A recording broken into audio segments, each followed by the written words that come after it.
रात के लगभग 2:30 बजे का वक्त था। सोनल अपने कमरे में बिस्तर पर लेटी हुई थी। कमरे का एसी ऑन था, लेकिन उसके बावजूद उसका पूरा शरीर पसीने से भीगा हुआ था। उसकी आंखों में एक अजीब सा डर पसरा हुआ था। बार बार करवटें बदलने के बाद भी नींद आने का नाम नहीं ले रही थी। अचानक सोनल हड़बड़ाकर अपने बिस्तर से उठी और उसने अपना ड्रॉअर खोलकर कुछ ढूंढने लगी। मैं और नहीं जाग सकती। ये डर मार डालेगा मुझे। वो फिर मेरे सामने आएगा। मैं उसका सामना नहीं करना चाहती। कहाँ रखी है मेरी नींद की दवाई? सोनल ने ड्रॉअर से सारा सामान निकालकर बाहर फेंक दिया। उसने जल्दी से एक साथ 2 नींद की गोलियां निगली और बिस्तर पर लेट गई। लेकिन उसकी आंखों में नींद अब भी नहीं थी। वो खुद को कोसते हुए सिसक सिसक कर रो रही थी। तभी अचानक खिड़की पर ठक ठक। उस आवाज को सुनते ही सोनल की आंखें डर से भर गईं। उसने खुद को चादर में कसकर लपेट लिया और जोर जोर से सांसें लेने लगी। आखिर क्यों मेरे साथ ऐसा हो रहा है? कौन है जो बार बार मेरे पीछे आ रहा है? क्यों मुझे मारना चाहता है ये? सोनल, सोनल, सोनल, सोनल, सोनल। सोनल के कानों में जैसे ही उसका नाम पड़ा, मानो उसके दिमाग पर किसी सम्मोहन का जादू छा गया। उसकी आंखें ठहर गईं। वो अपने बिस्तर से उठी और सीधी खिड़की की तरफ बढ़ी। कठपुतली की तरह उसने खिड़की खोल दी, लेकिन सामने कोई नहीं था। मगर तभी वहां एक काला साया उभरा और पल भर में सोनल के भीतर समा गया। सोनल का शरीर जोर जोर से कांपने लगा। वो दर्द से चीखी और बेहोश होकर जमीन पर गिर पड़ी। उसकी चीख सुनकर बगल के कमरे में सो रही उसकी मां की नींद टूट गई। हे भगवान, ये तो सोनल की चीख थी। कहीं कहीं उसे फिर से दौरा तो नहीं पड़ा? विमला घबरा कर कमरे से बाहर निकली। जैसे ही उसने सोनल के कमरे का दरवाजा खोला, डर के मारे उसकी रूह कांप गई। सोनल दीवार की ओर मुंह किए बैठी थी। उसके बाल बिखरे हुए थे और वो अजीब हंसी के बीच कुछ बड़बड़ा रही थी। वो आ गया। अब कोई नहीं बचा पाएगा। विमला कांपते हाथों से धीरे से उसके कंधे पर हाथ रखती है। कुछ पल तक सोनल शांत रही, लेकिन अचानक वो पीछे मुड़ी। उसकी आंखें गहरे काले रंग की थीं, चेहरे पर खरोंचे उभर आई थीं और मांस बाहर झांक रहा था। ये देखकर विमला की जान हलक में अटक गई। सोनल बेटा, ये क्या हो रहा है तुम्हें? विमला डर से पीछे हटने लगी, लेकिन तभी सोनल ने कसकर उसका हाथ पकड़ लिया और दांतों से उसे नोच डाला। दर्द से विमला चीख उठी। सोनल अब किसी राक्षस की तरह हंस रही थी। खून फर्श पर टपक रहा था। उसने अपनी मां का मांस दांतों से नोच डाला और फिर जोर का धक्का दिया। अपनी बेटी को जितना देखना है देख ले, क्योंकि कुछ दिन बाद तू इसे देख भी नहीं पाएगी। ये रातें इसकी जिंदगी की आखिरी रातें हैं। उसके बाद इसके साथ वही होगा जो होना चाहिए।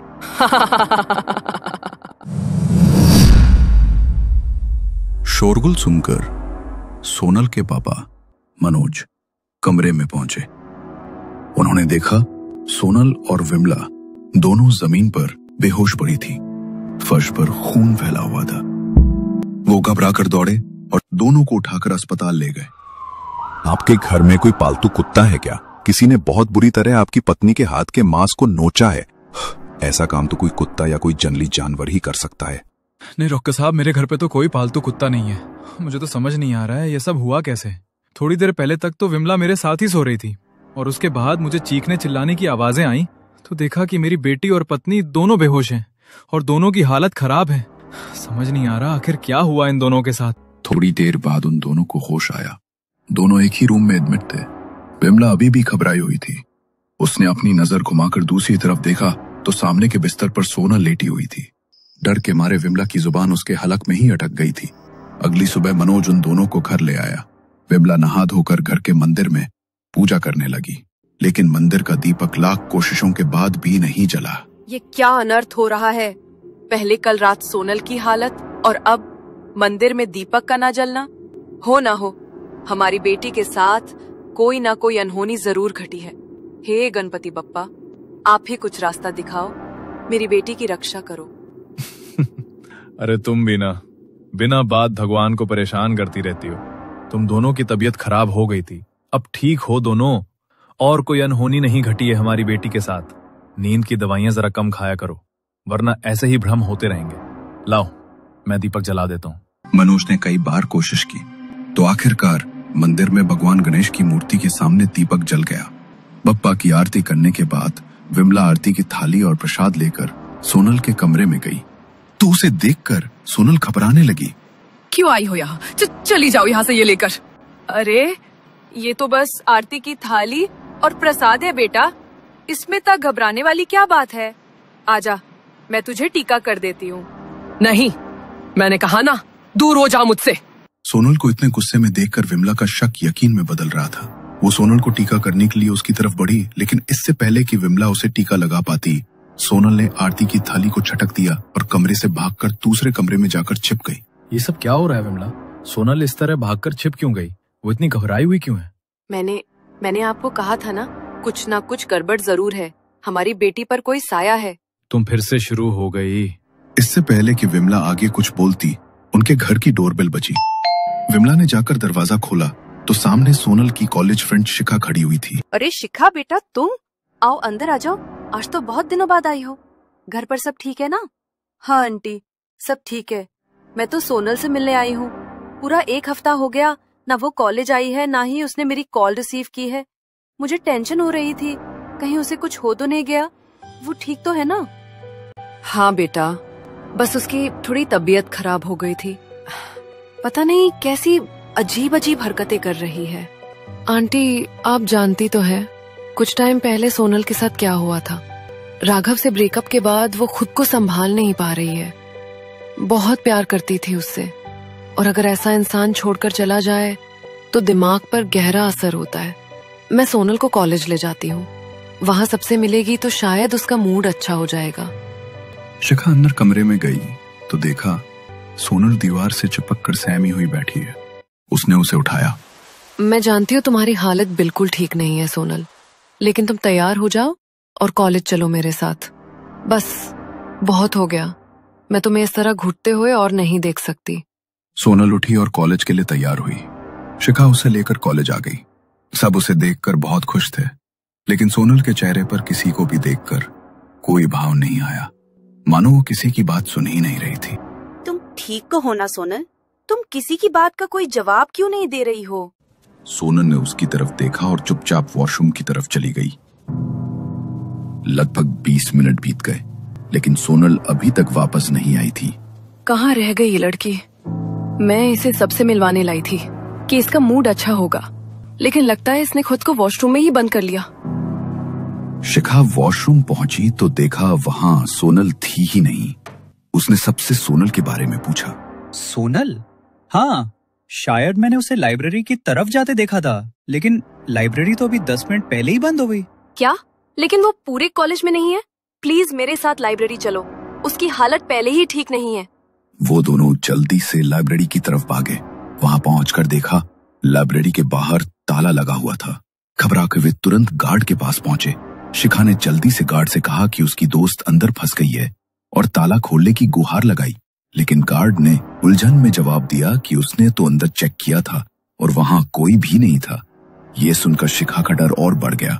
उसके मन में सवाल उठ रहा था कि अगर सोनल अंदर नहीं है तो आखिर गई कहां। तभी लाइब्रेरी के अंदर से ठक ठक की आवाज गूंजी। ये आवाज तो अंदर से आ रही है, प्लीज दरवाजा खोलिए। गार्ड ने जल्दी से ताला खोला।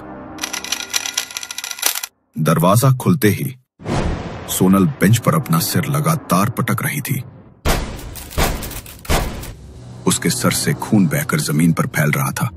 उसकी हालत देखकर सब सन्न रह गए। वे लोग तुरंत उसे अस्पताल लेकर गए और शिखा ने घर पे इन्फॉर्म किया। ड्रेसिंग के बाद सोनल को घर लाया गया।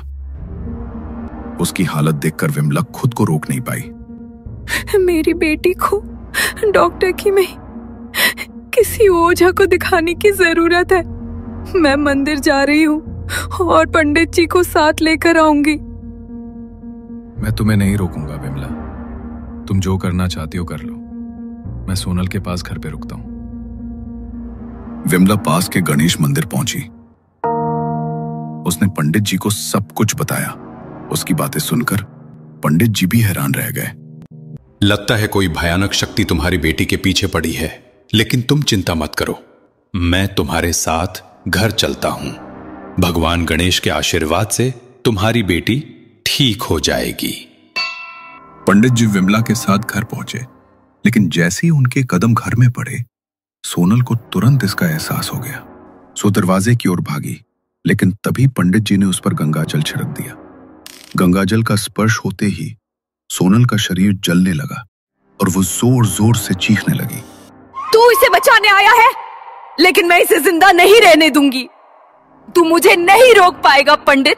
अगर अपनी सलामती चाहता है तो चला जा यहाँ से, वरना इसके साथ तू भी मारा जाएगा।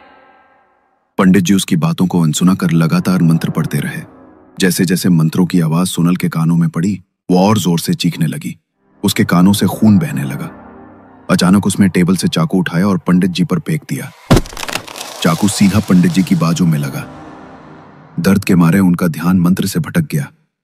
उसी समय सोनल ने उन्हें धक्का दिया। पंडित जी का सिर टेबल से टकराया, माथे से खून बहने लगा। ये देखकर सोनल के चेहरे पर शैतानी हंसी फैल गई। मैंने कहा था ना पंडित, इसे बचाने की कोशिश करेगा तो तू भी मरेगा। अभी तो बस शुरुआत है। पहले मैं तुझे तरपा तरपा कर मारूंगी, उसके बाद इसे भी खत्म कर दूंगी। इसके पास कुछ बचे कुचे जीने के दिन थे, अब मैं वो भी नहीं जीने दूंगी। तू होती कौन है मेरी बेटी को नुकसान पहुंचाने वाली? आखिर तू है कौन और क्यों पड़ी है मेरी बेटी के पीछे? मैं कौन हूँ ये तुझे कभी पता नहीं चलेगा। अपनी बेटी की चिता की तैयारी शुरू कर दे, क्योंकि अब ये कल का सूरज नहीं देखेगी।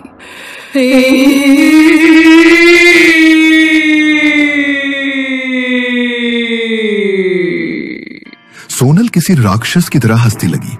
वो अपने नाखूनों से दीवार को रेतने लगी। उसके नाखून फटकर मांस बाहर निकल आया और पूरी दीवार खून से सन गई। उसकी हालत देख विमला और मनोज के आंसू रुकने का नाम नहीं ले रहे थे। पंडित जी जो उसे बचा सकते थे जमीन पर बेहोश पड़े थे। सोनल हंसते हुए दीवार पर उल्टा चढ़ने लगी। इतना भयानक नजारा देखकर सबकी आंखें फटी की फटी रह गईं। बस थोड़ी देर और, उसके बाद इसे मैं हमेशा हमेशा के लिए अपने साथ ले जाऊंगी और तुम सब मेरा कुछ नहीं बिगाड़ पाओगे। अब मैं तुझे अपने काबू से बाहर नहीं जाने दूंगा। घर के मंदिर में दीपक जलाओ। आज गणेश विसर्जन का दिन है। आज ही ये शक्ति तेरी बेटी के शरीर से हमेशा के लिए निकल जाएगी। गणपति बप्पा उसे कोई नुकसान नहीं होने देंगे। तू कुछ कर तो तब पाएगा ना पंडित, जब मैं इसे रहने दूंगी। आज की रात इसे मुझसे कोई नहीं बचा सकता। सोनल अचानक कमरे से भागी और खिड़की से बाहर कूद गई। सब लोग उसके पीछे दौड़े। पंडित जी भी मंत्र बोलते हुए उसके पीछे भागे।